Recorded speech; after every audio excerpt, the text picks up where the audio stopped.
I look forward to conduct more research in that. Could collaborate a lot. Sure. Okay.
May I call us together for our last session?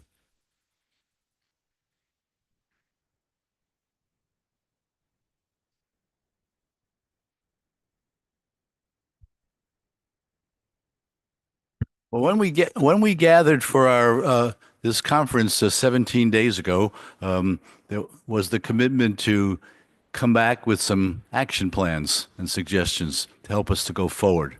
So, would like to use this next period of time for each of the four working groups, one at a time, to present their proposed action recommendations, have a little bit of discussion, then move on to the second, third, and fourth, and then I'll have a few wrap-up things to suggest before we go to the reception. So, Tina, how about the research group?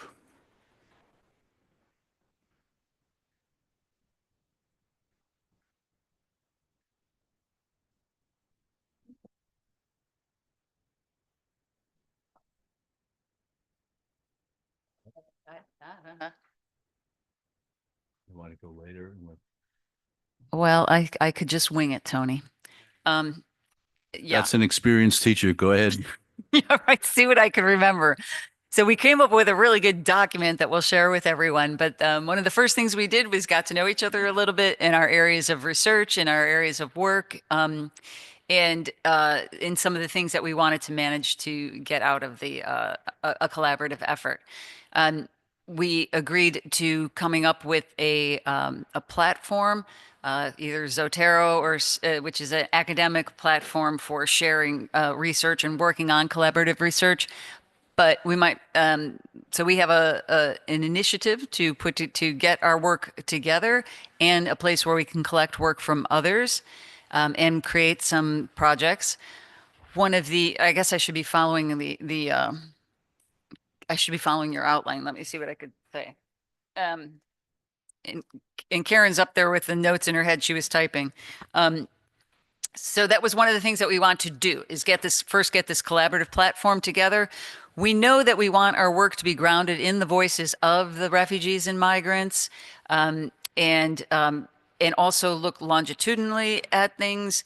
But this as much as we can get the refugees and migrants to be a part of the research that we're doing and to certify them and give them credit for what they're doing and get people involved like Matthew in doing this work moving forward and getting others in just having as many people involved as we can, but amplifying the voices.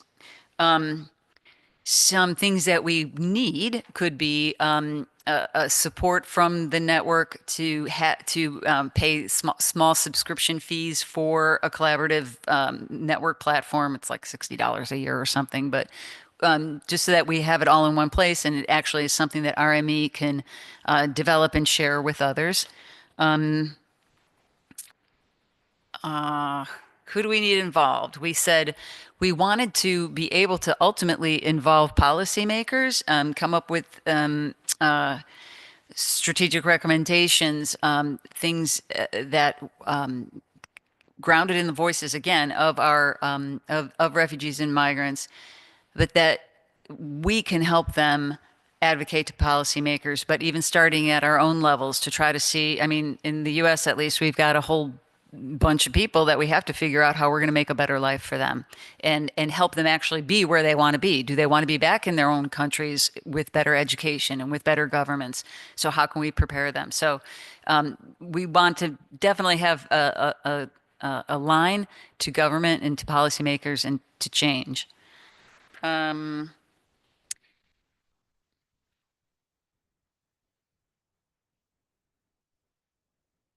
Yeah, and that's a good point.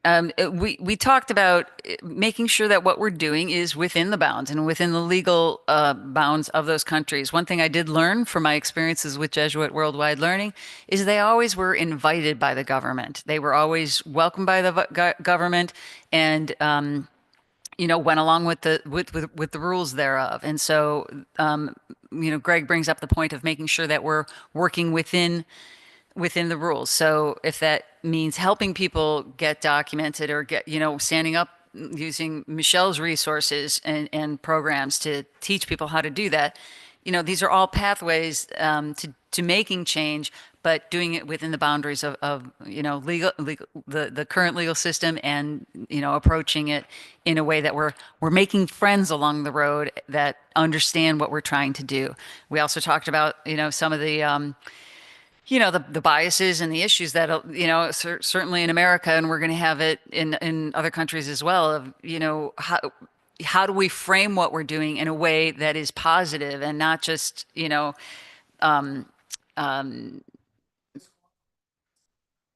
right, right. And so that we don't annoy anybody, but we keep them welcoming us and we keep it very positive and we keep it very unified, and because that's where our unity is. And one of the things that we talked about as well is having the church involved in our work and making sure that it's clear that the work that we're doing is ethical and that the church will end up serving a lot of the refugees and migrants and currently are. So how can we do that, and how can we use that as a resource and, introducing people in parishes to the things that they can do to get involved in this crisis and potentially turning the tide. Again, looking at not just what we're doing for refugees and migrants and with refugees and migrants, but actually looking at what's causing it and how can we turn the tide of forced migration. It was Holly who earlier said to me, she said, you said something that really resonated with me. She said it the first day. She said, you said, everybody should have the right to migrate, but not be forced to. And I said, wow, that just kind of came off the top of my head. But so I've been saying that over and over, and it's true, right? So how do we stop forced migration? Our research methods will be mixed methods, qualitative, quantitative, as well as longitudinal, and but always grounded in the voices of the refugees and migrants and themselves. So I think that's the most imperative part of how we will do our research. And measuring outcomes, we said we would like to see maybe 10 in our first year of work, maybe do 10 refugee researchers certified and working with us. We are going to stay together as a team and then figure out how we can invite more people in. And we did commit to doing a webinar in March, if just to show the progress of this group and welcome others to join it. Okay.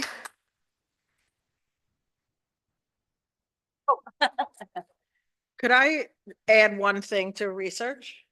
So the Center for Migration Studies of New York, which is part of the Scalabrini International Migration Network, publishes a journal called the Journal on Migration and Human Security. And it's short policy-based articles with strategic recommendations. Okay. So that might be a good resource. I mean, good placement for these articles. I just wanted to plug it. Good. And Michelle.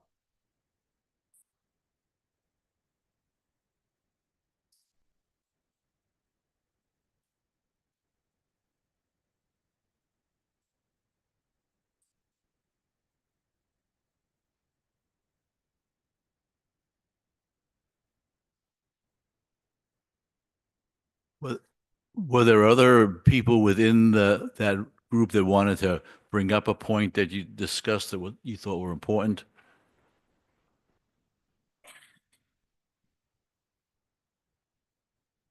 Can you hear me? Yeah. I thought it was really useful conversation. And there's just one thing that I'd like to add, which was to do with what we discussed as the service model of research, which is not really to come up with our own criteria for what we want to research, but to approach perhaps the church or perhaps other organizations, JRS, JWL, and say to them, look, we've got these capacities to do research, but what is it that you need to know? So that kind of way of doing things where we take our skills and say, well, how do you want to direct us? I think could be a really nice working model. And if I could just add one thing I forgot to talk about was doing some research and collaborative work on accreditation and how we can get past these hurdles, getting our accreditation bodies to work with some of us and our governments, whoever we need to convince that we have to figure out a model for doing this. And I think, right, transferability of credentials, online teaching, whatever it is, so that people don't feel that their accreditation is at risk. So we need the accreditation bodies to be on board with us because we have more power than they do on their own.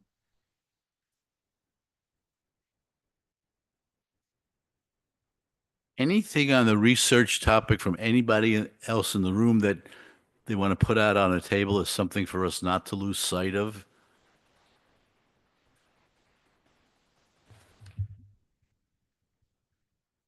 I mean, first, my group, we focused on the general questions as had been planned, so we're not moving directly to the strategic plan of the RME network. But if we're talking now about the RME network, or even in general, I think part of the question is also bridging the two cultures. But I mean, NGOs and universities have two different even chronology ways of conceiving time, especially if you're working in emergencies.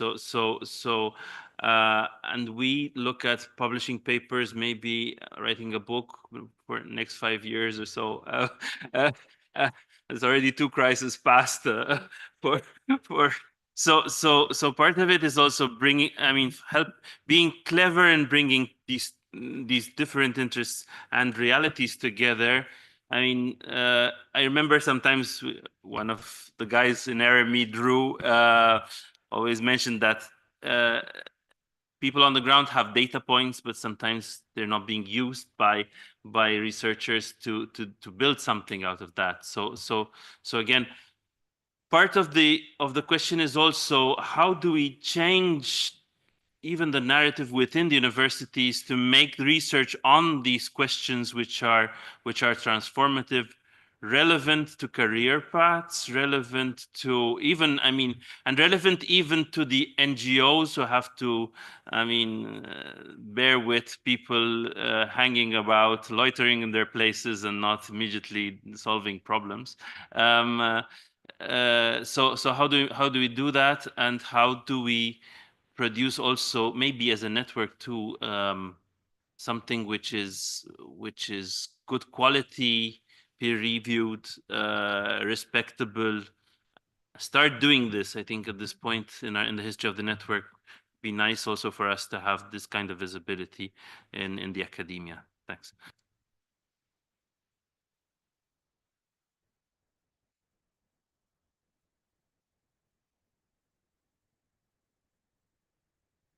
Yes, one thing that maybe we want to forget, but we discuss about shifting from the traditional way of doing research in the immigration and refugee studies, where we only take it from the perspective of the receiving country, to also now go to the transition of the migration. Because, for example, there is a lot of things that happen inside the sea in the movement of this immigrant. What happened there? Do you have research inside? Do you have research or papers on this? We don't have. We only have research based on the receiving country, like what happened when they enter Italy, but we don't have research on what happened inside the sea, just like that. And of course, also to see the perspective from the sending country, what happened there before they reach here. These are the things that will at least set light in this refugee crisis, because at least we could be able to sift and know the problem in the transition, and then from the receiving country, we could be able to come with perfect solution in the near future.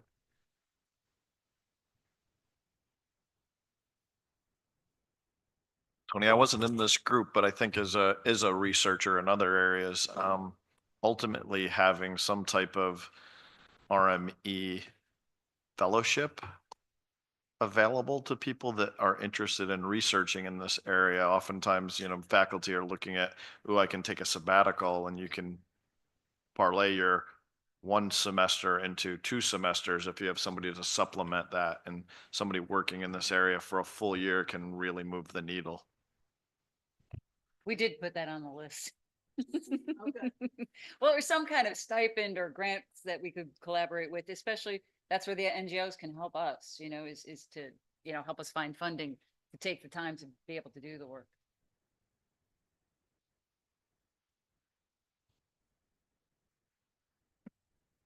Pick up on, so you've had a number of other ideas that were kicked around in the group. You'll send a report. Holly's got that. We did the document in a Google document that Holly has, and trying to get it printed. Terrific. Can't speak outside of the U.S. context, but funding for projects, research projects and others is going to be very, very challenging. And the traditional methods of going out to try to raise money to support projects are probably not going to be the way to go. So I think we've got to put some real serious, hard thinking into how we move ahead on the funding piece, because it's not going to, the next 4 years are not going to be easy. That's not a political statement necessarily, just what the realities are. Okay. Anything else related to the general topic of research that people want to get put into the record, if you will?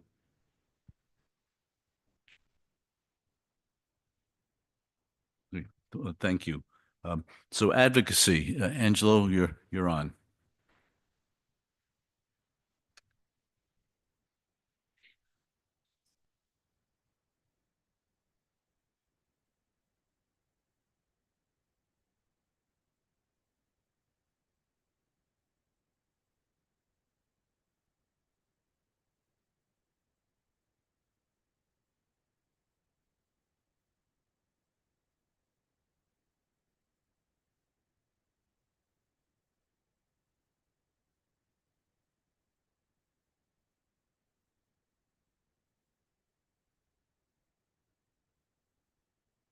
So in our group, we had a discussion on the goal, the common goal of this conference, and what role can be played by advocacy.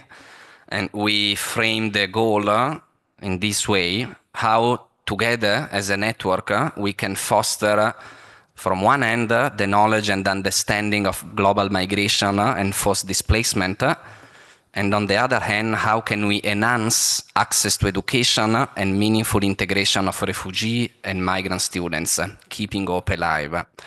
And we went through the different questions. I tried to capture some of the main points that have been discussed, and we also summarized 3 final recommendations to the network. So we started with the first question: what to do, what do we need to do as a network? And some of the comments were about giving more visibility to our work externally, build evidence around the issues and also the solutions that we see working. And then the point of networking more with refugee-led organizations, universities, and a variety of other actors. Strengthening interaction between university, academia, and also the decision-making process. And I will take it also in another point. Always incorporating and highlighting the refugee narrative in our work. And then some specific points of our advocacy work. So as a network, how can we advocate for inclusion of refugee and migrant students in national education system? Also thinking about the funding mechanism to do so. But also how can we advocate for more scholarships for migrant and refugee students? How can we advocate for access to quality education, including the development of infrastructure, thinking of the consequences of the climate change, so the need of climate resilient schools, institutions, and then advocate for training teachers and mental health and psychosocial support to students. And the last point was about legal advocacy. So we have been talking about programs that can be affected by the political environment.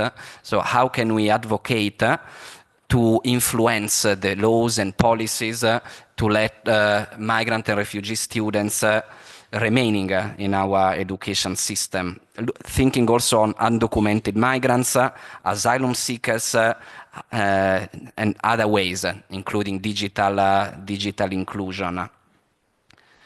Then going briefly through the other questions, what capacities and resources do we need? There was, of course, the issue of funding.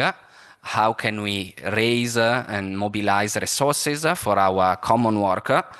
But one point also was about keeping our freedom, our autonomy from the willingness and the strategies of external funders. And then the capacity and the resources that we need is again about collaboration and partnerships, building links with local authorities, and also links with grassroots organizations. One suggestion in our group was also how can we think about supporting refugee-led organizations composed by students, researchers, so how to even channel and funding or support to these other entities. And then the last question, we didn't go into the research one, the fourth one, but who to involve. We had a rich discussion on different actors that we want to involve, including UNHCR and other UN agencies, governments, local authorities, NGOs, refugee and migrant students, people with lived experience, and also the idea of looking at global fora, including the Global Refugee Forum, the Global Migration Forum in Geneva, media, and I think it was appreciated, the session of this morning with journalists and people related to media, and how to think about possible links with private sector. Companies or other institutions that can be also interested to invest in education and mobilize resources around our work. So from all of these points that I try to summarize, we tried to come out with 3 key recommendations to the network as the most important areas or potential areas of our common work. And the first one was again about evidence-based research. So even from an advocacy perspective, the recommendation number 1 was to invest and engage in evidence-based research on specific topic, for example, on the inclusion in national education systems, on barriers to access to education, but also evidence-based research on best practices that we see working. And we discussed also on how these evidence-based researches can be used as an advocacy tool to show to local decision makers, authorities, that we have examples of possible solutions. Recommendation number 2 was precisely about solutions. So as a network, starting from research and discussion and reflection, what can we do concretely? What solutions can we provide to migrant and refugee students in need of support in different ways? So how can we jointly support new scholarships for refugee students? How universities can welcome refugee and migrant students, thinking also of the very easy initiative from UNHCR, each one take one. What can we do together to have a significant impact? And fundraising in general for concrete projects to support migrant and refugee students. And the last one is about networking, strengthening our internal network, inviting more actors, universities, organizations to be part of it, but also looking to other similar networks. So building bridges with other networks that are working on similar sectors, education for migrant and refugees, and trying also our best to keep people with lived experience at the center of our work. So highlighting the voice of refugees, migrant students, and as I think we did in our conference, and it was an added value to our discussion. Thank you. Anyone from the group who want to add some points?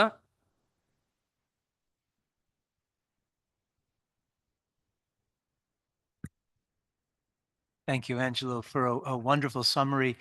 Just 2 small aspects. One is both questions of perspective, how we proceed. Sometimes we speak today of local initiatives that integrate the global and the local. I think as a general perspective, that's a wise counsel. And the other is just the attention to the emerging phenomenon of climate change, how that has implications for all of our programs and policies.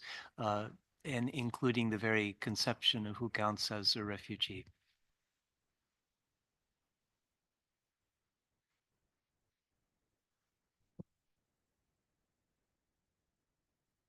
Any other thoughts, questions?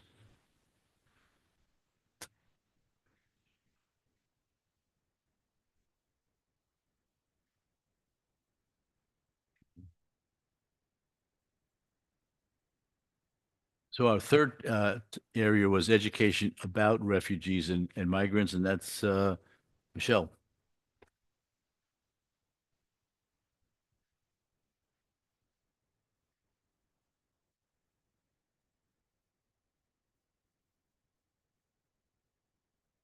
Michelle has promised me that this is not a billable hour, by the way. This is a. Okay, so we had a great discussion about how do we expand education about migrants and refugees in the curriculum, and we came out with a few models or practices of ideas of how to do that. So one is to actually develop programs that include several courses on migrants and refugees, and maybe end with a credential or certificate or a minor or a major, but something where it's like a combination of courses that students would take that then they would signal they have some kind of specialty in this field. So that would be one thing. But we also want to think about embedding the topic of refugees and migrants into existing courses and also into new courses. So as like new professors or professors are revamping courses, to have them be cognizant of migrants and refugees and figure out ways to incorporate it into the development of those curricula.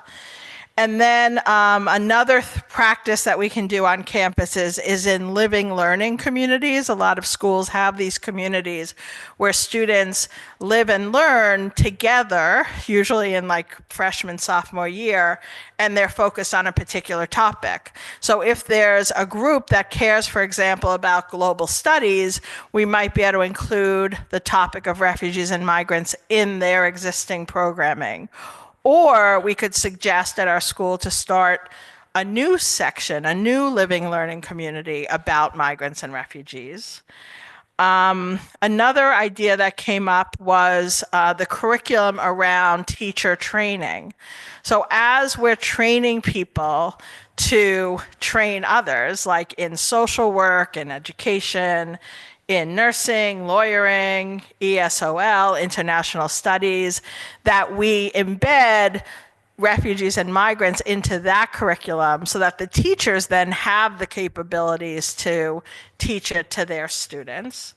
And also to think about how to incorporate, there are a lot of courses where they're like an applied research course or an applied course, and the teacher has to think about what is the actual application, right? I think a really good example of this is Tina's courses that she spoke about on the panel that first day, where she's teaching about marketing, but she needs to like do it in some context. And in that case, the example was do it in the context of migrants and refugees. And, I think the same thing with David's course, right? Like he's teaching a course in engineering from a humanitarian perspective. He could have chosen any humanitarian perspective, but he chose migrants and refugees. So thinking about how to encourage our colleagues to do that. And then another idea about licensing a curriculum that could be kind of adopted at different schools or put it into a casebook or something. And then the final idea is something that the RME could take up, which is to create I don't know how to, okay, I'm going to try to explain this. Like there are student groups on campuses that are already working on migrants and refugees. We could create some kind of badge that then we could get the student groups to get an RME badge. And that's because they work in the area of migrants and refugees, and then figure out a way to kind of connect these groups across schools.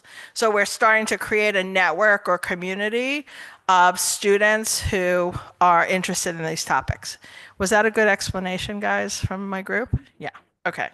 So that was in terms of practices, like what things could we do? In terms of capabilities, one thing that we were talking about is how we and maybe this network could start mapping what resources exist. So what curricular resources already exist, and then maybe create a clearinghouse on a website of available resources, both for students and for teachers, academics. And that if there are courses that exist, we could set them up, and maybe, again, this is through some kind of RME type thing, where if students take a short course, like I gave the example of how I recently did a course in LinkedIn Learning, and it was like 4 hours, and at the end I got a certificate with a badge that then I can put on my LinkedIn website or LinkedIn profile. But we could have these kind of mini things that students could take on their own and then have a credential, because students these days are very motivated by having that badge or that credential, that then they could highlight that they have special training or special sensitivity to the issues of migrants and refugees. We also talked about, if we're creating curricula, that we need to involve refugees and migrants in the curriculum development and design and delivery. In terms of capabilities, just like the others talked about, we realize that we need funding, and we need to engage in community building. And one thing that we talked a little bit about too, which is really something that we should think about as a community, is if we want to create opportunities for students to be proximate with immigrants and refugees, migrants and refugees, how do we do that without exploiting the migrants and refugees, especially the children? And so to just be sensitive to that and maybe start thinking about as a community how to deal with that. Who? We said migrants and refugees should be involved. Accrediting bodies, which was another topic brought up. The curricula, who impacts the curriculum? Administrators and faculty. So think about not only the professors, but also their administrators. And then research. We thought it would be interesting, but we don't know how to do it, to like, if we're teaching students about migrants and refugees, how do we measure like the outcome of that? Like, if they have this education either while they're in undergrad or they're even K through 12, does that make them more sensitive to the issues later on in their careers? Is that a good summary, everyone? Yeah? Okay. Do you have something to add? Okay. Does anyone have anything to add? Could you explain the badge idea a little bit more? Well, we have a resident expert in badges, Sarah. So basically, Sarah, do you want to explain it?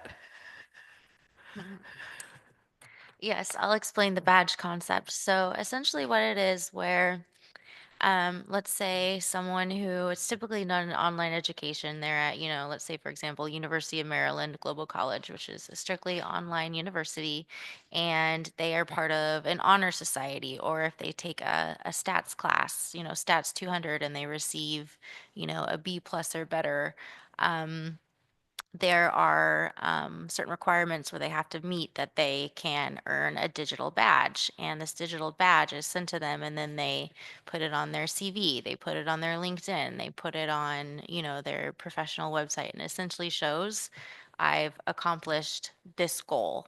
And then it's a digital credential, which is small, kind of like, think of maybe, the what's up on the screen there, and it says, X, Y, and Z accomplished X, Y, and Z in the course or field of X, Y, and Z. And so it's just a quick visual that has, that can convey an accomplishment to, another university, or to faculty or staff, or to, ideally, an employer.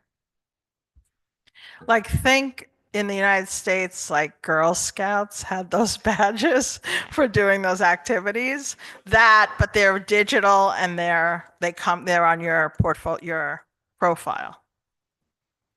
And we could create a mini thing that students who are interested in migrants and refugees, they could like take a few hours of training and then get a badge. or a student group that was doing certain things, that group could be credentialized somehow through RME.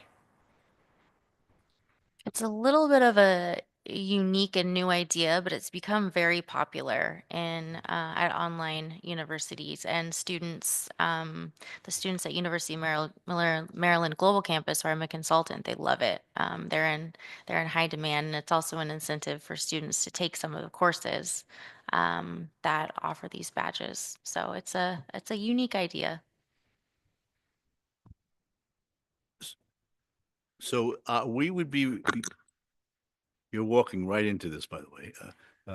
But With funding. with fun. We will ask Sarah to do this with funding, right, David?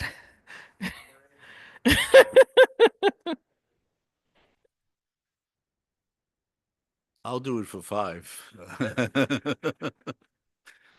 So Sarah, no, seriously now, it would be RME's responsibility through some, group of us saying, here are the things that one would do in order to qualify to get a badge. And then that gets posted and circulated and encouraged within our network. And if a student group at Villanova or an individual at Villanova, a student that does these things, he or she gets the badge. Okay, I got it. Yeah, I mean, it's kind of like what Nick's doing, right? Through his association of colleges that are getting those, what is it called, Nick? University of Sanctuary. Yeah, the University of Sanctuary. So they're kind of getting a badge, right? Like they're entering this network. Yeah. And then you had a question? Sure. Okay. So I'm a student at Loyola University in Chicago. And one of the things that I really love that my university requires is they have a graduation requirement of engaged learning courses, like kind of what you were talking about getting students not only in the classroom exposed to these topics like migration, refugee education, things like that, but then they partner with organizations in the community. So I'm participating in one right now. So I'm taking a theology course, but then part of the requirement of the course is the school is connected to organizations like Jesuit Refugee Service. I'm doing volunteer work at Centro Estali and working, 20 hours of the during my time throughout the semester, hands-on learning, getting connected, meeting refugees and migrants in the community. And I think those types of courses are really valuable, and that's something that's like required in our curriculum. So I don't know how common that is at universities, but it's something that I as a student have really appreciated and enjoyed, and it's really enhanced the learning that we're doing in the classroom. In some of these comments, for me, it's interesting because we seem to we're starting to think about the junior section and the possibility of having some kind of membership for students, with the possibility of some initiatives which are specifically intended for students. I mean, this could be interesting for the network to consider.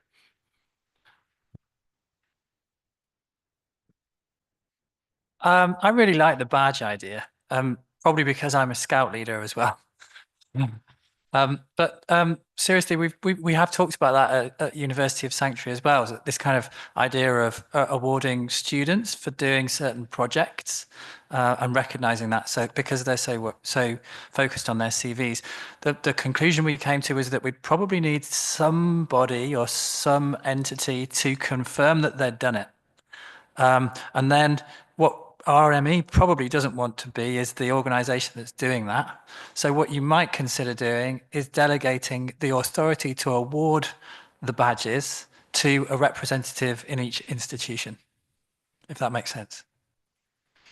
Yeah, so like somebody who's in the network or in this room knows the qualifications and they review the applications from the students. Yeah, that makes total sense.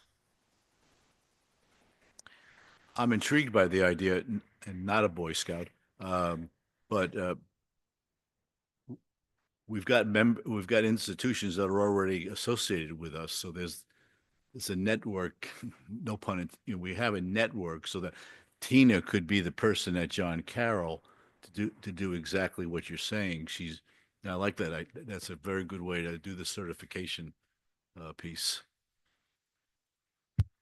I just wanted to add, I mean, I forgot to do it earlier in the group, but the program that we have at University of Trento, I mentioned it earlier, but just to summarize, it's basically a program whereby students who are interested in refugee and migrant issues do 10 lectures on the issues, and then taught by both professors and practitioners of locally based organizations working with migrants and refugees. And after this, they can volunteer for 75 hours in one of these locally based organizations.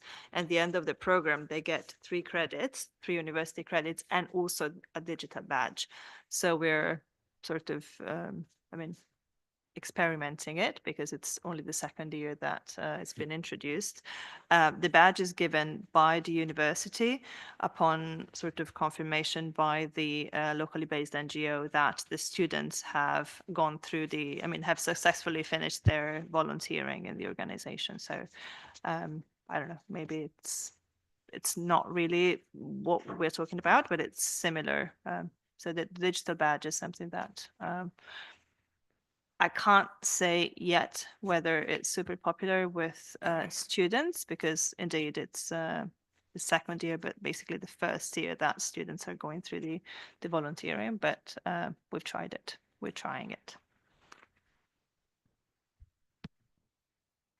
I just wanted to go back to what Ali said about doing service learning on, like, from your campus with a local group.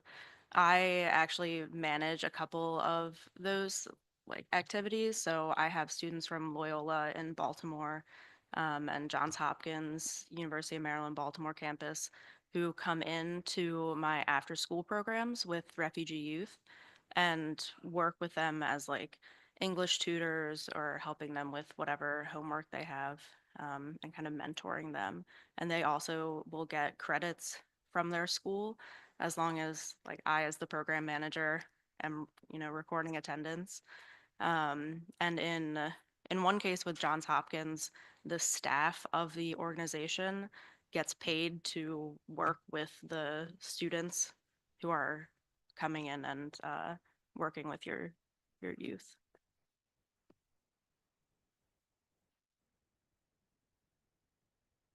Any other thoughts on this? It's fascinating.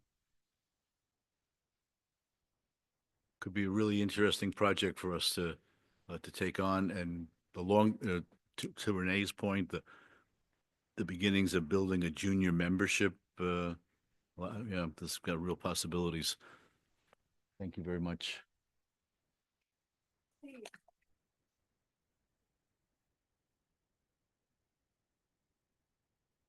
And the last, education of refugees and migrants, Renee.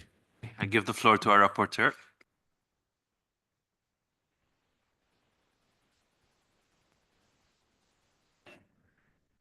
Let it be duly noted that a Jesuit gave the floor to somebody else.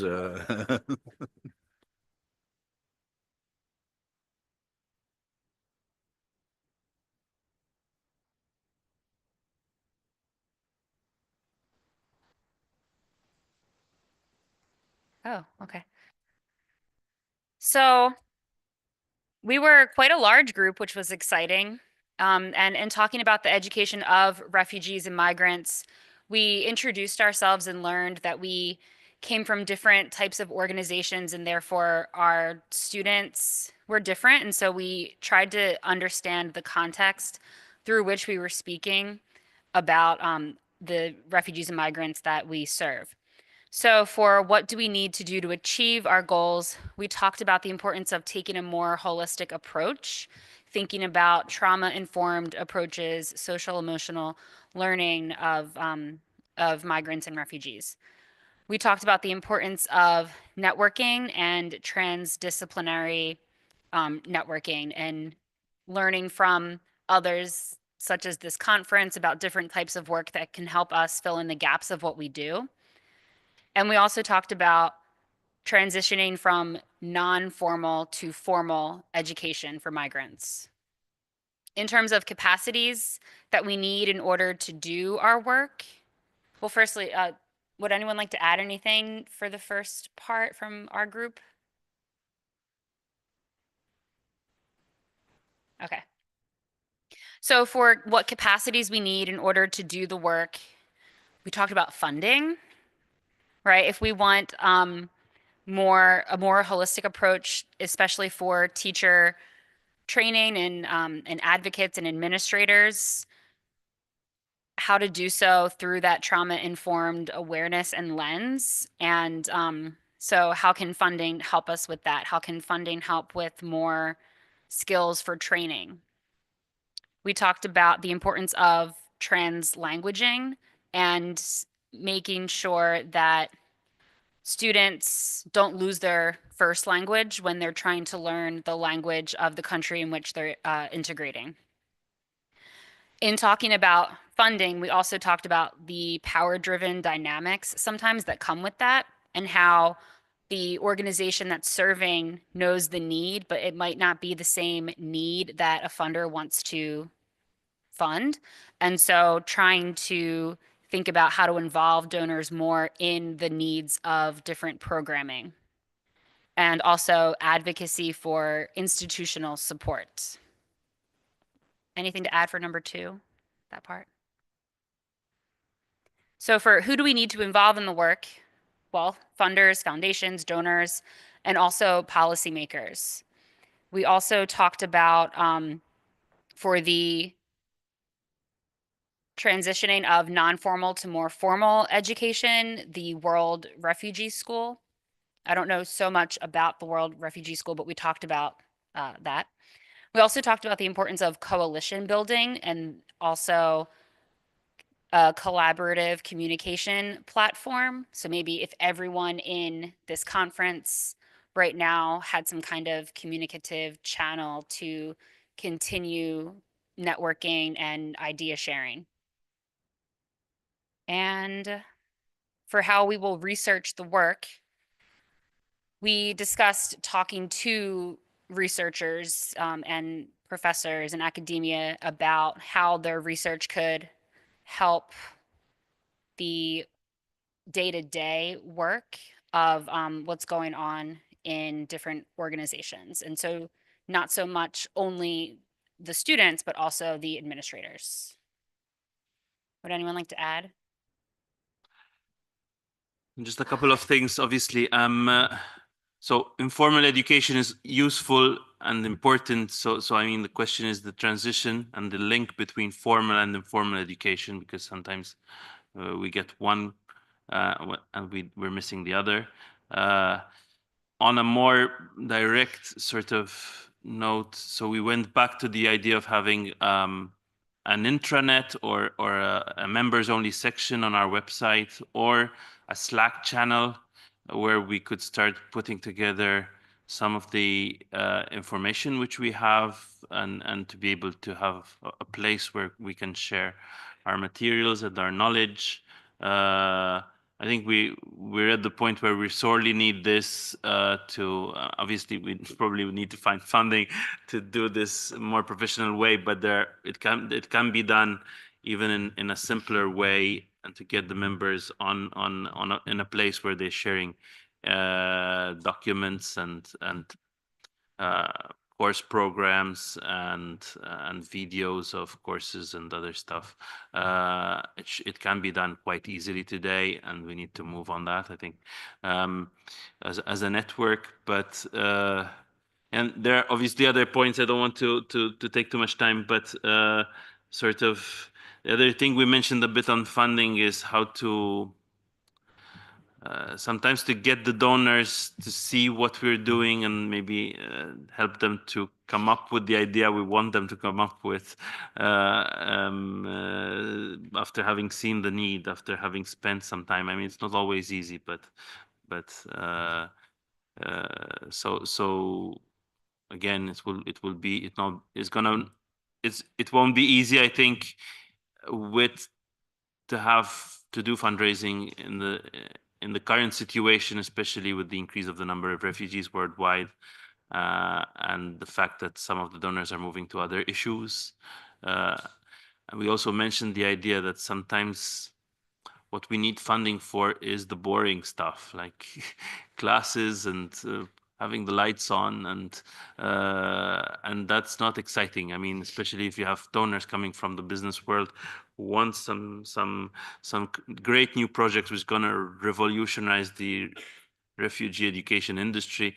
I mean, yeah, maybe not. I mean, it's like there are very few ideas which actually revolutionize anything, but this become a jargon that of disruptive things, but a lot of disruptive things don't. I mean, a lot of things in education are not disruptive, are just the boring, normal things of putting people in a classroom and giving a lecture and giving grades at the end of the course. But so how to communicate that to potential donors? Yeah.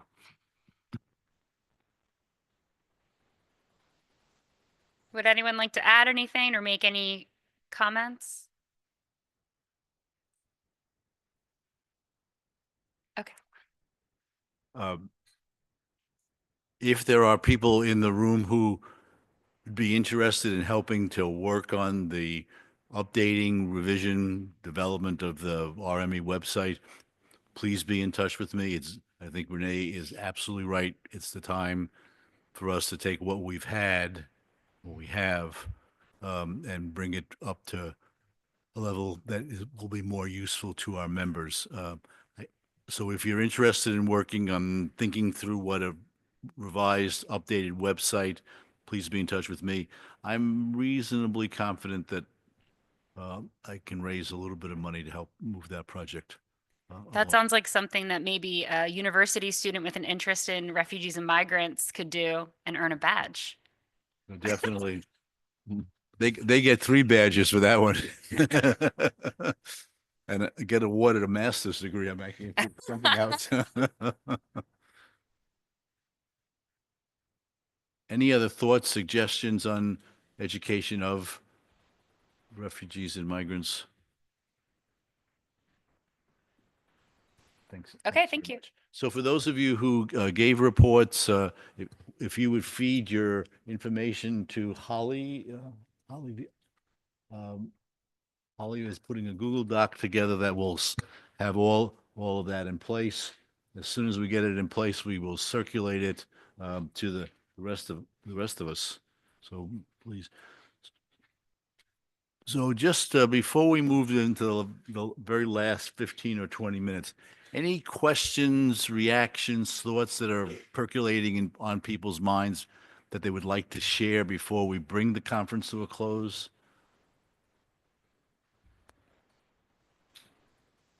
Floor's wide open.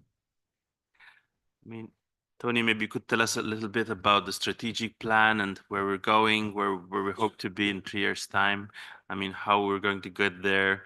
I mean, something I know that we've opened this session to everyone, so it's great, but it's good also to have a little bit of business of some kind at the end of the session. This was not prearranged, by the way. And for the sake of truth and of transparency, when the group that came together to plan this conference 6 or 7 months ago, active planning, we thought that at this time of the program, we would have created opportunity for people who are connected to RME to come together, people who are connected with CME to come together, and people connected with JRS to come together and have a distinct time to meet to talk about matters regarding each of those organizations. As things have developed, there were 2 significant other partners that emerged, Villanova University and John Carroll University. So that changed the dynamic a little bit. And then Jesuit Refugee Service is taking advantage of people coming, some of their people coming to this meeting to hold a more intense meeting next week. So the need for an hour or hour and a half during this conference was mitigated. And we've got the same response from the people at CME. They really didn't need that kind of time in this conference. So we were left with, well, a session on the development of the Refugee and Migrant Education Network So that's what's in the program booklet. And again, for the sake of transparency, I said to myself, it's really not fair or to people who are not necessarily connected with RME at all or who know a little bit about us to be invited into a conversation about what our goals and objectives are. So that's why that part of your program didn't happen. But because you always want to take advantage of the wonderful creativity and brain power that's in this room, here's what I would like to suggest. On the desk there's a document that says draft. Most important word on that page is draft. Strategic Plan for RME Network 2025 to 2027. We have a committee within the network that's working on a new strategic plan with the intention of having it ready to bring forward for affirmation by our members in early spring. If you have the time or the interest, if you have the interest and no time, you also qualify, because none of us have time. Please take a copy of this with you, read it, and send me any of your thoughts. This is only partially completed. So additions, subtractions, edits, thoughts that we haven't thought about, send them to me in the next month. And when you pick up a copy of this, if you've got if you can do that, here's my email address comes along with it. The committee will, now that this conference is over, will focus December, January, February, hopefully by March, be able to bring a plan to our members for affirmation. The help would be terrific. I even give you a badge if you, the quick way to earn a badge. Hey, Tony, Yes? I just wanted to assure the group too. We'll take the documents that we have from the 4 groups today and incorporate that into Right. that document. Thanks. I think before we send it out would be fruitful. And if you would like to join the plan, the committee working on the strategic plan, you're more than welcome to do that too. But that's that would be a great act of kindness to us and a tremendous amount of help. And every good teacher always gives an assignment of some kind at the end, and this is an assignment with extra credit. Thank you all very much for coming. We decided from a variety of perspectives that bringing folks together in a conference setting like this before 2024 came to an end would be a good idea. And as that conversation was percolating within the RME world, we were in active dialogue and planning with Villanova University.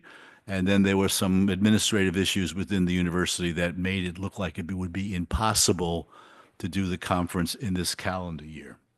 So by early 2024, we were kind of like, well, maybe we just have to hold off until 2025. And then Father Rene got a knock on the door by a nice Italian gentleman from the Jesuit Refugee Service, Angelo, who said that JRS was interested in doing a conference on the right to education.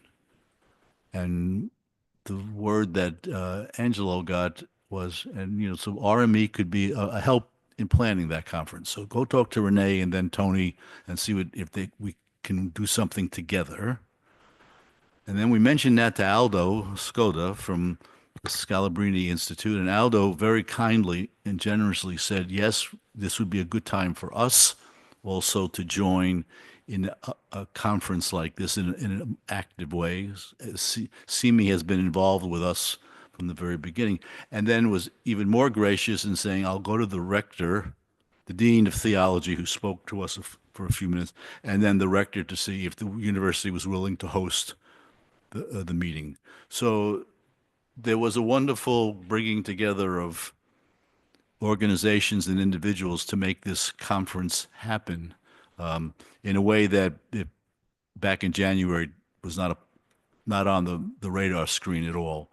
And from my perspective, the conference happened, came together and happened the way it happened was a wonderful instance of what what networking is about. These are distinct organizations with a common mission and shared values, but who have never formally worked together the way we did in putting this conference together. And we worked very, very well together. So to everybody who helped to make this happen, thank you very, very much. It was a wonderful endeavor. We worked very, very well together. A lot of hard work went into it. People rolled up their sleeves and said, this is an important thing to do. We should take advantage of the opportunity of coming together and doing it, and we did it. So for all of that, thank you very, very much. And since I always like, quotes, I want to leave you with another. I started with one today, and let me leave you with one before we go to the reception. This is by a man named Viktor Frankl. Frankl was an Austrian Jewish psychiatrist who survived the Nazi concentration camp in Auschwitz. He wrote, forces beyond your control can take away everything you possess, except one thing: your freedom to choose how you will respond to the situation.